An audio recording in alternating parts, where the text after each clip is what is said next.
ಸಂಪುಟ ವಿಸ್ತರಣೆ ಘೋಷಣೆ ಆಗಿದೆ, ಎಲ್ಲ ಪಟ್ಟಿ ಬಿಡುಗಡೆ ಆಗಿದ್ದಾರೆ. ಮಾಡಬೇಕಾಗಿತ್ತು 20 ಜನಕ್ಕೆ ಮಾಡಿದ್ದಾರೆ. ಸೊ ಹೈಕಮಾಂಡ್ ಹೇಳಿದಂಗೆ ಹೊಸಬರಿಗೆ ಅವಕಾಶ ಕೊಟ್ಟಿದ್ದಾರೆ. ಸೊ OBCಗೆ ಜಾಸ್ತಿ ಪ್ರಾಮುಖ್ಯತೆ ಕೊಡಬೇಕಂತ ಅದು ಕೊಟ್ಟಿದ್ದಾರೆ, SC ST ಅಲ್ಪಸಂಖ್ಯಾತರು.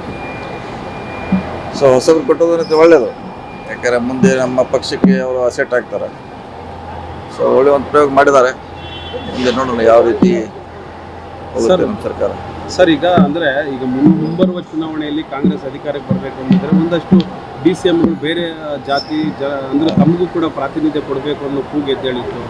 ಸೊ ತಮಗೂ ಉಪಮುಖ್ಯಮಂತ್ರಿ ಸ್ಥಾನಗಳು ಕೊಡ್ತಾರೆ ಅನ್ನೋ ಚರ್ಚೆ ನಡೆದಿತ್ತು. ಕಾದು ನೋಡೋಣ, ಚರ್ಚೆ ಮತ್ತು ನಡೆದಿತ್ತು, ಇನ್ನೂ ಕೊಟ್ಟಿಲ್ಲ. ಸೊ ಕಾದು ಇನ್ನೂ ಅವಕಾಶ ಇದೆ, ಕಾದು ನೋಡೋಣ. ಸರ್, ತಾವೇನಾದರೂ ಕೇಳಿದ್ರ ಈ ಬಗ್ಗೆ?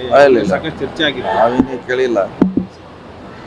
ಪಕ್ಷದ ಮಟ್ಟದಲ್ಲಿ ಚರ್ಚೆ ನಡೀತಾ ಅದು ಕೊಡಬೇಕು ಬೇರೆ ಬೇರೆ ಸಮುದಾಯಕ್ಕೆ ಅಂತ.